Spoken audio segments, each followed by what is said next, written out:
name is Teresa Perkins. That's great. And tell us your thoughts. If you can tell the voters one thing today, what would that be? Well, the one thing that's most important to me right now is that people get out and vote. I'm really concerned about voter turnout. In primary, it was 17%, which is ridiculous. Mm-hmm. But to get out and vote, and I hope they've looked at the issues and the candidates closely, and not just read what's been mailed to them. But I'm looking forward to this election being over, and I'm sure a lot of candidates are too. I understand. Now, some people say this campaign or the election was some say it was mean, some say it was nasty, some say it could have been a lot more nasty. What are your thoughts on the nastiness of the campaign? Or the elections? Okay, the primary I thought was very. I didn't think it was nasty at all. You know, I ran in the primary. I felt very good about everything. I didn't get upset by anybody. A few people that were out there stalking me, but besides that, it was all okay. The printed work was good, I thought. The general election, I haven't gotten anything mailed to me. I know there's supposed to be some flyer out there. I didn't get it. I don't know if it wasn't sent to me on purpose or whether or not just not in the mail yet. Maybe I'll get it tomorrow. Mm-hmm. But I understand that was pretty nasty. I think that sticking to the issues and how you see those issues is the way to go in an election. And I think most of the candidates did that. I didn't see a lot of issues with the city council, mostly issues only with the mayor's race. And unfortunately, being an incumbent, Mayor Galligan, got a lot of, he didn't do it right, or he's not doing it right, and he won't do it right. Mm-hmm. And, that comes with being an incumbent, and people have to decide whether or not they believe that's true, or whether or not they believe that things are better off with Mayor Galligan. I understand.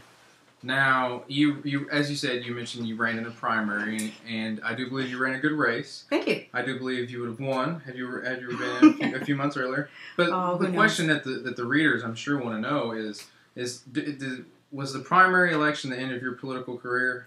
Are we going to use those yard signs over again? Yeah, that's a great question. Are we going to use those yard signs over again? We can leave it at that. Are we going to use, the yard signs, will there ever be another Teresa Perkins yard sign? Perhaps. That is a great, brilliant answer. Now, it's important that you said that. You're cutting right to the chase, aren't you? I'm a journalist, so I see. The GAW News Bureau. GAW. Hard hitting. You betcha. You betcha. Now, it's there's a lot of discussion over absentee ballots and absentee ballot requests and dead people who voted but actually in turn didn't vote, or the Evening News press release they ran about people who were absentee but didn't live there, but in actuality they did live there, or there's a mistake in voter registration. Do you agree with their op-ed article that that absentee ballots in the state of Indiana are crooked and there's loopholes for corruption and mischievous activities? I go back a long time in politics. My father actually ran, and I can remember when I was a little girl and he ran on the Democrat ticket. And being a butt off, that name has been in politics forever. And there's room for corruption anywhere. Mm-hmm. There's room for corruption in politics if you want to make it corrupt. Mm-hmm. And I'm not just talking about absentee ballots. I'm talking about, taking people to the polls and actually buying their vote. That went on.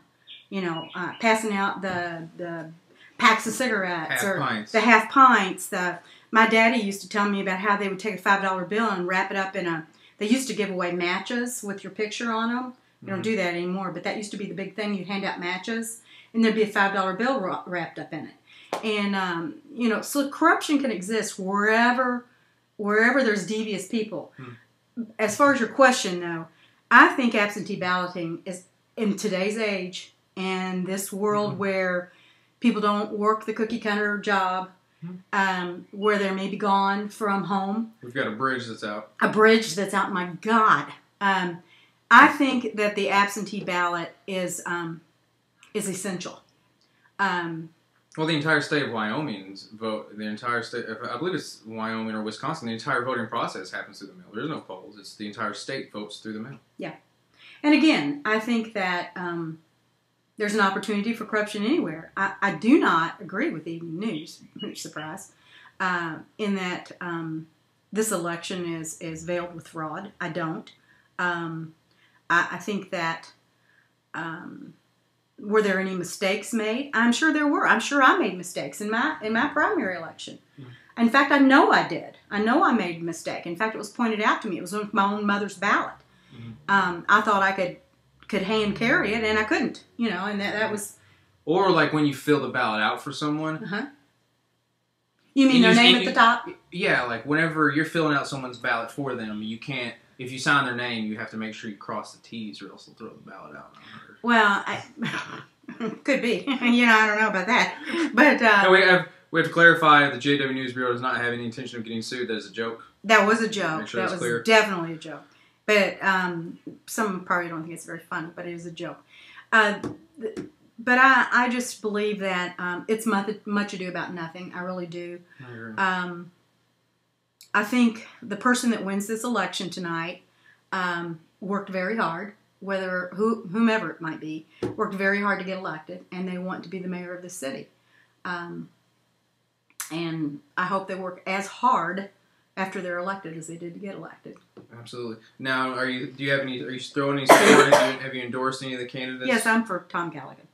That's great. The GAW News Bureau stays.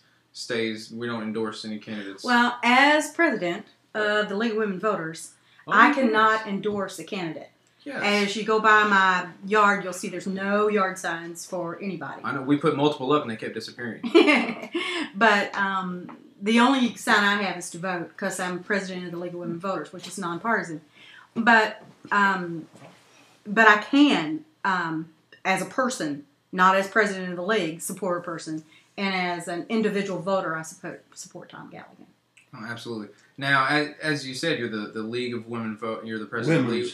You're the League, Women's Voters. You're president of the League of Women's Voters, and you had a long history with the Floyd County school system, and you put a lot of effort into the League of Women Voters. And I've attended some of the meetings. But my real question is, when do you think that women will actually get the right to vote? Well, I believe if you get your head out of your rear end, you'd know that we've had it for a long time, Matt. But I know it's dark in there. Fact checker for Goliath. This broad's claiming that women have had the right to vote for a year or two now. We check on that. I know it's dark in there where your head is. I understand. But do you think that women, with all the folding laundry and dishes and butter churning, raising children, that they should have the time to vote? Or should it be like a count system where, 3 women's vote... Women's? Yes, 3 women's vote is equal to 1 Goliath vote. Well, if you base it on innate intelligence, it should be probably 1 woman's vote is worth 10 men's votes. Oh, this interview's over. Okay.